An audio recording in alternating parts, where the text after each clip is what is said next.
Shalom, selamat pagi. Nah, saudara-saudaraku yang terkasih, saya percaya saudara terus mengalami Tuhan dan saudara terus bisa melihat karya Tuhan, jalan-jalannya Tuhan, bahkan firman yang terus menyertai, mengiringi setiap langkah kehidupan saudara.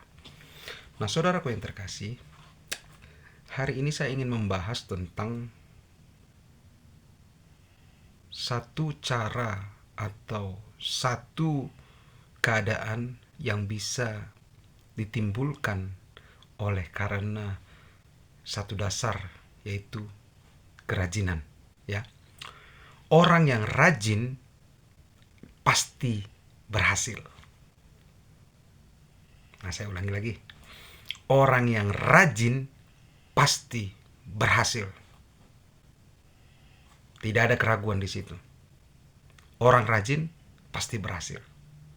Ingat saudara, jikalau saudara rajin, maka keberhasilan tinggal menunggu waktu. Amin. Nah, saudara-saudara yang terkasih, banyak hal yang terjadi di dunia ini sekarang ini. Orang yang rajin banyak yang agak putus asa sebab dia melakukan setiap hari pekerjaannya, dia melakukan kegiatannya setiap hari dengan setia, dengan ulet, ya, dengan runtut hari per hari.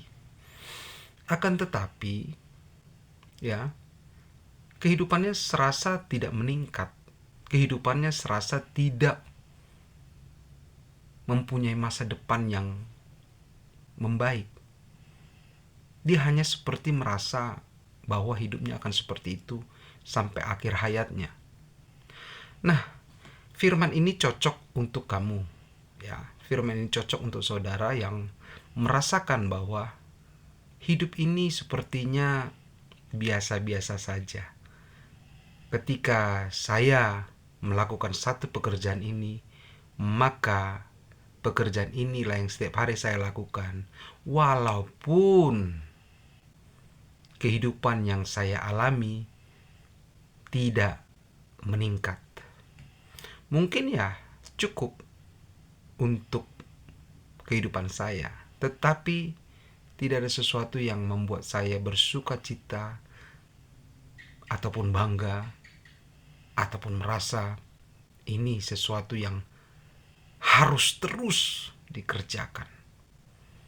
Akibatnya banyak orang-orang di luar sana, orang-orang yang ulet, orang-orang yang rajin tadi, mulai meninggalkan kebiasaan yang rajin tersebut dan mulai mengerjakan pekerjaan-pekerjaan yang ya seadanya saja, tidak maksimal dan tidak tuntas, saudaraku.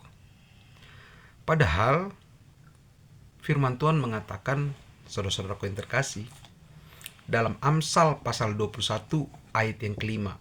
Amsal 21 ayat kelima. Saya akan bacakan untuk saudara. Bagi saudara yang mempunyai Alkitab, silakan buka, atau di HP, atau bagaimana caranya. Ini ingat, notes, buat catatan, ya. Amsal 21 ayat 5. Rancangan orang rajin semata-mata mendatangkan kelimpahan, tetapi setiap orang yang tergesa-gesa hanya akan mengalami kekurangan. Nah, saya membaca ayat ini, saudara, ya. Orang yang rajin itu adalah orang yang setiap hari mengulangi pekerjaannya setiap hari, ya.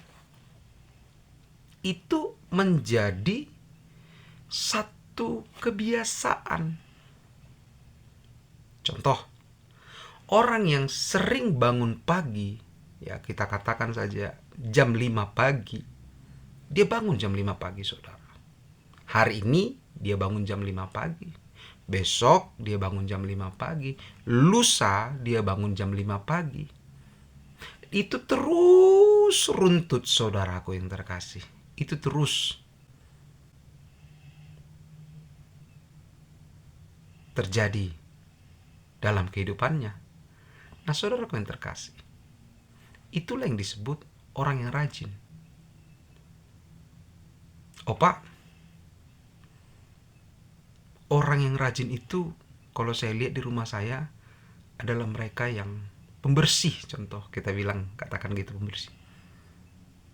Suka nyapu rumah, ngepel, bersih-bersih. Setiap ada yang kotor dia bersihkan tanpa disuruh, dia kerjakan karena dia itu ya rajin gitu. Tangannya itu sepertinya mudah digerakkan untuk melakukan pekerjaan itu. Ya, bisa saja itu disebut dengan rajin. Bisa. Artinya, jadi kita mendapat pengertian dua nih. Yang pertama, rajin itu disebut sebagai suatu kata kerja yang disiplin. Yang kedua, yang tadi saudara katakan tadi, rajin itu bisa mengerjakan pekerjaan-pekerjaan sekaligus. Mungkin satu pekerjaan, dua pekerjaan, tiga pekerjaan, dan itu selalu diulang-ulang. Tangannya ringan, nggak berat untuk melakukan pekerjaan itu. Ya, seperti nyapu rumah, ngepel, bersih-bersih, melap meja, ya. Artinya kita dapat dua. Yang pertama tadi apa? Satu sikap yang disiplin. Yang kedua, satu sikap yang terampil. Benar gak? Ya kan? Satu, dia ini disiplin nih. Terus dia melakukan hal tersebut. Dan yang kedua, ini setiap kali lihat sampah, kok tangannya itu kok, gemes gitu untuk mengambil sampah itu dan dibuang ke tong sampah. Itu keterampilan, saudara. Kemampuan yang dia dengan mudah melakukannya. Itu keterampilan. Amin. Contoh, seorang tukang bengkel, ketika dia membuka bengkelnya, dia apa yang dikerjakannya? Yaitu menyelesaikan orderan. Ada contoh memperbaiki motor yang dititipkan karena rusak untuk diperbaiki. Atau yang kedua, dia mulai mengganti oli ketika ada pelanggannya datang untuk ganti oli. Ada yang ketiga, saudaraku yang terkasih, mungkin ketika ada yang ingin isi angin, dia akan isi anginnya. Itu pekerjaan yang dia lakukan tanpa harus berpikir. Secara otomatis dia bisa melakukan itu. Kenapa? Karena dia sudah terbiasa melakukan tersebut. Nggak perlu lagi mikir gimana caranya ya.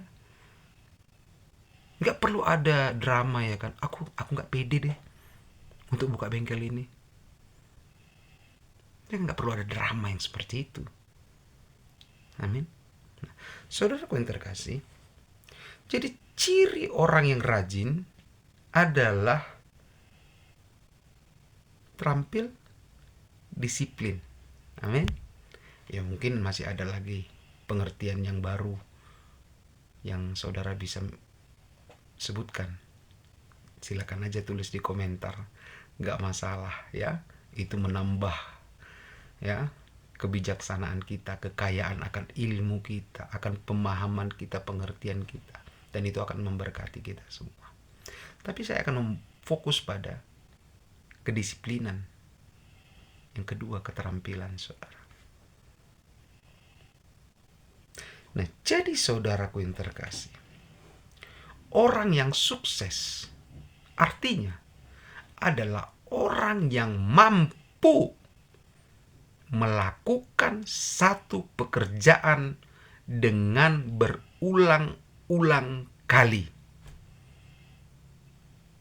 Saya ulangi, saudara terkasih. Jadi orang yang sukses itu adalah orang yang mampu melakukan satu pekerjaan secara berulang-ulang kali. Amin. Itu orang sukses. Kenapa dia sukses? Ya karena tadi ulang kali dilakukannya. Kenapa dia bisa sukses? Ya karena dia sudah ahlinya di situ. Nggak bisa kita ganggu-ganggu lagi, nggak bisa kita ubah lagi caranya. Memang dia ahli di situ. Nggak usah tanya deh, percaya aja, beres dilakukannya. Itu orang sukses, saudara. Ya kan? Ini akan menjadi satu habit, satu kebiasaan, satu budaya, satu cara yang terus dipegang oleh orang yang sukses. Amin. Jadi kalau dalam Amsal 21 ayat 5 ini, rancangan orang rajin semata-mata mendatangkan kelimpahan. Tetapi setiap orang yang tergesa-gesa hanya akan mengalami kekurangan. Ini ayat ini seakan-akan bercerita tentang bagaimana orang yang rajin itu sering nabung dan tidak menghabiskan uangnya. Dia mengirit, dia mencukupkan keuangannya, tidak mewah-mewah, tidak memboroskan dengan percuma, tetapi setiap detail, setiap pengeluaran itu dia runtut fungsi dan kegunaannya bagi dirinya. Dia nggak akan, apa bahasanya itu, FOMO ya. FOMO itu kan kayak bahasa yang sehari-hari yang sekarang yang lagi tren. FOMO itu apa? Kalau melihat sesuatu yang, wah ini nih lagi tren, beli. Wah, itu yang sering dipakai orang kaya. Beli supaya apa? Terlihat kaya. Nah, ini orang rajin yang seperti ini yang dimasukkan firman Tuhan bukan seperti itu. Dia merancangkan sesuatu. Contoh, kita katakan begini. Orang yang rajin menabung untuk tujuan membeli kendaraan, dia akan menabung terus secara rutin, sedikit demi sedikit, hari demi hari, sampai pada satu keadaan yang bulat, uang yang dimilikinya itu cukup untuk membeli kendaraan. Kita katakan saja dia ingin membeli sepeda motor, seharga kita katakan aja 20 juta. Dia akan simpan uangnya, kita katakan saja 500 ribu deh. 500 ribu setiap bulan dia sisihkan. Dan pada tahun yang ketiga, keempat, kelima mungkin, ya, uangnya itu dirasa sudah cukup untuk membeli sepeda motor harga 20 juta. Dan dia akan membeli dengan uangnya tersebut, saudaraku. Artinya orang yang sukses tadi adalah orang yang mampu mengendalikan dirinya. Amin. Artinya dia kendalikan dirinya pada tujuan. Amin. Saudaraku yang terkasih, pertanyaan saya sekarang kepada saudara, apakah saudara adalah seorang yang mempunyai tujuan hidup? Apa tujuan hidup saudara? Apakah saudara mempunyai tujuan hidup? Apa yang menjadi tujuan hidup saudara? Apa? Nah, jikalau saudara tidak punya tujuan hidup, maka ayat ini tidak cocok bagi saudara.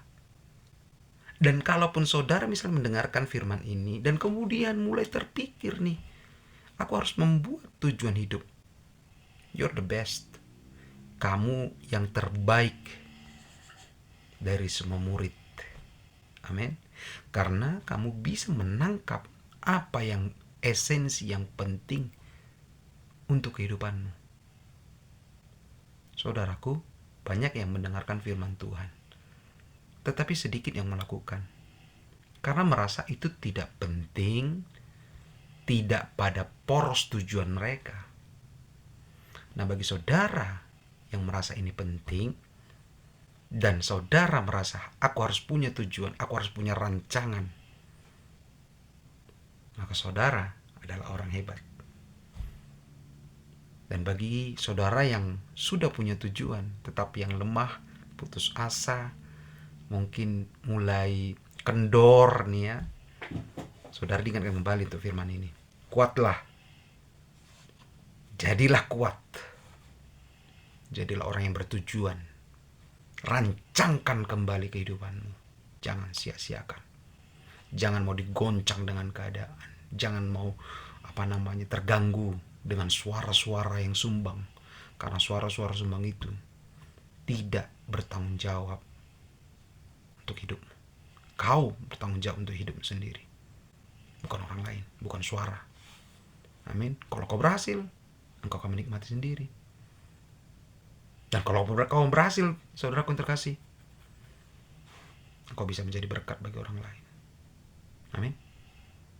Tapi kalau engkau terganggu, engkau akan diombang-ambingkan terus. Akibatnya apa? Engkau tidak sampai pada tujuan. Orang mengatakan A padamu, dan kau merasa itu benar. Aduh, sayang sekali. Orang mengatakan B kepadamu, dan kau merasa itu benar. Sayang sekali, saudara. Engkau harus kembali pertanyakan, hidupmu ini sebenarnya untuk apa? Amin. Jika engkau tahu hidupmu untuk apa, engkau tidak akan FOMO. Engkau gak akan ngikutin tren, tapi engkau akan menciptakan tren. Engkau akan menciptakan satu kebiasaan. Engkau akan menciptakan satu kedisiplinan. Engkau akan menciptakan satu keterampilan yang akan membuat engkau menjadi sukses. Katakan amin. Engkau harus maju, saudaraku. Semua hamba-hamba Tuhan, semua pelayan Tuhan memberitakan firman Tuhan untuk apa?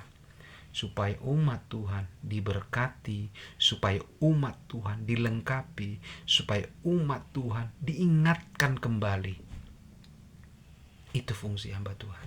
Dan saya fungsinya untuk mengingatkan, untuk memberkati saudara, untuk membangunkan ulang kesadaran ini. Amin. Saudaraku yang terkasih, tujuan orang yang rajin supaya dia bisa sukses, apa yang harus dilakukannya?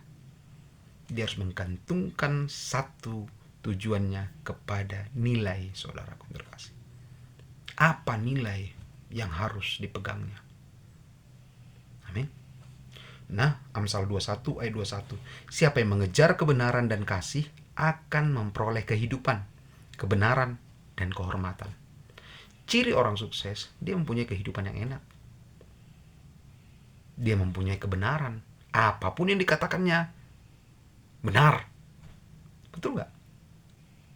Yang ketiga, orang menghargai dia, saudaraku, karena dia sudah melalui pengalaman hidup itu. Dan dia pantas untuk dihormati karena dia sudah melewatinya. Dari yang tidak punya duit, dia tabung, dan dia pensiun dengan keuangan yang cukup. Dia gak pensiun dengan susah, gak punya uang, untuk berobat pun gak ada duit. Anak-anaknya malah cari-cari, ini mana nih harta warisan, gak ada. Gak seperti itu, saudaraku. Dia dihormati karena dia sudah merancangkan kehidupannya dengan baik. Firman Tuhan katakan apa? Kejarlah kebenaran, kejarlah kasih. Kalau engkau tidak berbuat benar, maka hukum akan datang menjemputmu. Kalau engkau tidak memberikan kasih, maka dendam akan datang kepadamu. Orang yang tidak mengasihi akan membuat banyak musuh. Dan suatu hari nanti di masa depanmu, engkau akan melihat musuh-musuhmu itu kembali menggigit engkau, menarik engkau ke bawah. Karena setiap orang punya masa, saudaraku. Ada dia masanya di atas, Ada dia masanya di bawah. Ketika umur sudah lanjut, kekuatanmu berkurang, saudaraku. Tidak lagi maksimal. Ingat, rancangkanlah mengejar kebenaran dan kasih. Lakukan pekerjaanmu dengan benar. Jangan mau suap. Jangan korup. Jangan memikirkan kejahatan untuk mendapatkan untung. Jangan mau berjualan dengan mengurangi timbangan. Jangan mau diajak untuk melakukan penipuan. Amin. Jauhkan semuanya itu. Saudara harus rajin melakukan kebenaran dan kasih. Kemudian yang kedua, supaya saudara berhasil, Amsal 22 ayat 4. Ganjaran kerendahan hati dan takut akan Tuhan adalah kekayaan, kehormatan, dan kehidupan. Saudara harus rajin-rajin menguasai diri. Rajin-rajin menata hati. Kenapa? Karena itu yang paling mudah diserang oleh iblis. Ketika engkau mempunyai, iblis mulai puji nih. Wah, kamu hebat. Akhirnya apa? Kamu sombong. Dan kamu lupa bahwa semua yang kamu miliki ini sebenarnya adalah berkat Tuhan. Kau mengatakan, ini karena aku. Kalau aku gak banyak berdoa, aku gak mungkin diberkati. Kalau aku tidak pintar, aku gak akan mungkin punya harta benda ini. Kalau aku gak kerja 24 jam sehari sampai lupa tidur, aku gak punya gedung yang mewah ini. Oh Tuhan Yesus, ampuni. Ampuni. Hidup kita, saudara, itu oleh pemberian Tuhan. Apa yang kau miliki saat ini, ya, adalah pemberian Tuhan. Tanpa seizin Tuhan, gak mungkin ada orang yang bisa kaya. Firman Tuhan katakan, bahkan orang fasik diizinkan kaya untuk apa, saudara? Supaya kelak hartanya akan dibagikan kepada orang benar. Apa yang kau pilih? Jadi sombong? Berbahaya sekali, saudara. Karena ketika Tuhan cabut kekayaanmu, engkau bukanlah apa-apa. Maka musuh-musuhmu akan datang, menyerbumu, menghinamu. Jangan. Tetap rendah hati. Taruhlah hatimu di posisi yang rendah, supaya Tuhan mengangkatnya tinggi naik. Amin. Ganjaran kerendahan hati dan takut akan Tuhan adalah kekayaan, kehormatan, dan kehidupan. Firman Tuhan katakan takut akan Tuhan. Takut akan Tuhan ini, saudara, itu harus menjadi satu karakter, satu sifat, di mana engkau melakukan segala sesuatu yang benar, segala sesuatu yang rendah hati, berdasarkan karena perintah Tuhan. Kalau engkau mendasarkan itu sebagai sebab akibat, akan sulit. Oh, aku bisa rendah hati kalau dia tidak sombong. Hello. Kau akan berjumpa banyak orang sombong di dunia ini. Tuhan bilang apa? Rendah hati. Supaya apa? Diberikan engkau kekayaan, kehormatan, dan kehidupan. Kalau kau gak takut akan Tuhan, lalu siapa yang menjadi batasmu? Ingat, saudara, kejahatan gak ada batasnya. Bahkan sekarang ini kejahatan itu abu-abu. Dunia sekarang lihat aja, orang yang menjamret dikejar, tiba-tiba yang penjamret ini kecelakaan, yang dijamret, yang ngejar, malah disuruh untuk masuk penjara. Kurang gila apa, saudara? Zaman dulu ketika saya salah, bapak saya itu langsung pukul. Mama saya atau guru sekolah pun atau siapapun orang yang pada saat itu berada, gak ada yang berani bela. Kenapa? Karena saya salah. Sekarang ini dosa itu seakan-akan gak salah. Bayangin, gak ada batasnya. Kalau saudara hidup tidak ada batas, jadi standar apa yang saudara pakai? Harus ada batas. Bukan cuman logika batasnya, bukan cuman hati batasnya, tetapi rasa takut akan Tuhan. Tuhan melihat, Tuhan menilik, Tuhan mencari orang yang benar, dan Tuhan menghukum orang yang bersalah. Itu batas kita, saudara. Jadi perhatikan batasmu. Amin. Perhatikan batasmu. Jangan mau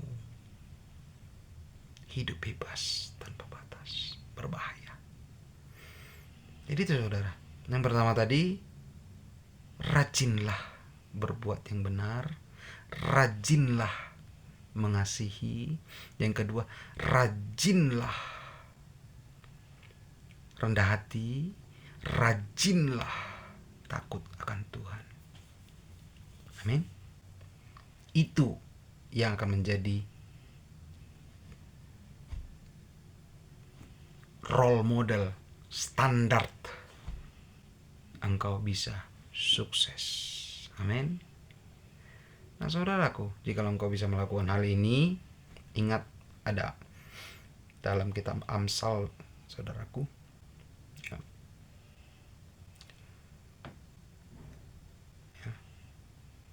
Amsal 12 ayat 24. Tangan orang rajin memegang kekuasaan. Ya, Amsal 22 ayat 29. Orang yang cakap dalam pekerjaannya, dia akan berdiri di hadapan raja-raja, bukan berdiri di hadapan pencemooh. Standar hidupnya naik. Orang-orang yang dijumpainya naik level. Gak sembarangan lagi, saudara. Rajinlah supaya engkau memegang kekuasaan. Rajinlah supaya engkau berdiri di hadapan raja-raja. Zaman sekarang kita berbicara raja-raja itu berbicara tentang pejabat, presiden, ya kan, duta besar negara lain. Tuh, kau akan berdiri di sana. Ketika engkau berdiri di sana, engkau akan tahu inilah letak sumber daya itu. Amin. Kalau engkau memegang kekuasaan, saudara, artinya sumber dayamu itu berkelimpahan. Engkau tinggal gampang aja. Lakukan ini, lakukan itu, lakukan ini, lakukan itu. Kalau engkau mempunyai koneksi, relasi dengan orang-orang yang berpengaruh, saudara, bukankah itu akan menjadi keuntunganmu? Proyek-proyek engkau akan cepat dapatkan. Bantuan-bantuan engkau akan cepat dapatkan. Kenapa? Karena engkau berada di antara orang-orang yang membuat program tersebut. Amin. Pilih, saudara. Pilih. Saudara pilih. Mau ikut Tuhan, firman Tuhan, atau mau ikut dengan cara dunia. Cara dunia memang instan, bisa terobos. Tetapi ingat, setiap orang yang tergesa-gesa hanya akan mengalami kekurangan. Jangan tergesa-gesa. Rajinlah. Day by day, hari demi hari, bulan demi bulan, tahun demi tahun. Ingat kita kalau membangun sebuah rumah, apa yang pertama dikerjakan? Pondasi dulu. Digali, dicor, dimasukkan semen dan besinya. Ditunggu itu sampai kering dulu pondasinya. Mungkin 1 hari, mungkin 2 hari. Dan kemudian setelah pondasi itu jadi, dibangun lagi tiang-tiang. Setelah dibangun tiang-tiang, barulah dimasukkan bata untuk temboknya. Runtut, saudara. Gak bisa kita langsung bangun tembok. Alah, pondasi. Belakangan aja pondasi. Gak cocok. Gak cocok itu. Amin. Itu runtut. Nah, saudara harus tahu itu. Ya. Disinilah letak daripada kekuatannya. Kalau engkau memegang kekuasaan, kalau engkau terampil dan bisa berdiri di hadapan para raja-raja, kau akan melihat kesuksesan itu sangat gampang terjadi. Engkau akan sukses membeli rumah, engkau akan sukses membeli tanah, engkau akan sukses membeli kendaraan, engkau akan sukses memberikan kehidupan yang mewah bagi istri dan anak-anakmu, bagi keluargamu, bagi orang tuamu, bagi saudara-saudaramu. Engkau akan sukses untuk mengelola itu semua. Asalkan apa, saudara? Engkau adalah orang yang rajin mengejar kebenaran, mengejar kasih, melakukan kerendahan hati, dan takut akan Tuhan. Tuh.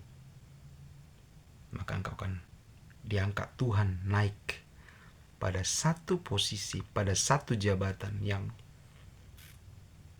membuat engkau gampang untuk mengumpulkan sumber daya itu tadi.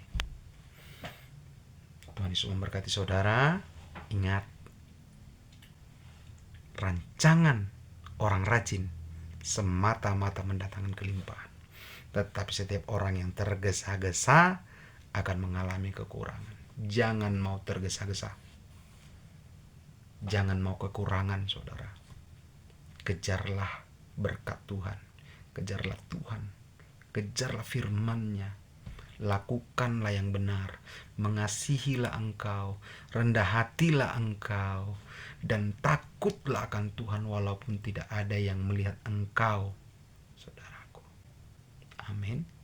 Tuhan Yesus memberkatimu. Shalom. Damai sejahtera, berkat Tuhan yang melimpah menyertaimu. Pertolongan perlindungan Tuhan sempurna dalam kehidupanmu dan keluargamu.